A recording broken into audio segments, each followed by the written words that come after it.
Secularism Part 5 Origin Part 3. So we're in the 70s, liberals are back in power.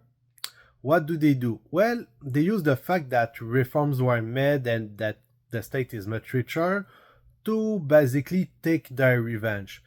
They do all they can to cast aside the church, and among all of the stuff they do, there is education and healthcare that was under the mandate of the church ever since the start of the colony, but they decide to take it over. Now, it is true that both healthcare and education were non-adapted to the situation.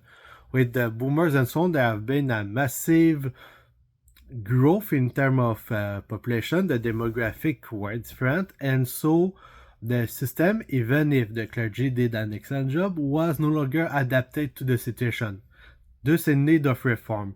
But the Liberal Party used that to do a reform their way and to do everything to cast aside the church as much as they could.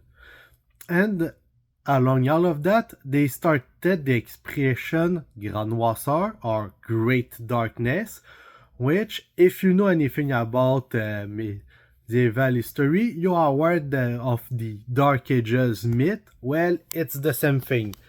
Defamation by lesser people. And so the liberals spread the myth. It was pretty much included in the history cursus, started all of their anti-clerical propaganda. Of course, they were joined by communists and everyone else who had beef against either the church and or Union Nationale. When PQ came to power, well, many of them were members of the various groups with active. Other people were redeemed former liberals. That include René Lévesque, who is the most loved prime minister, and yet he was originally a liberal before his redemption, but he did not fully repent, and so he continued forth with the liberal ploy.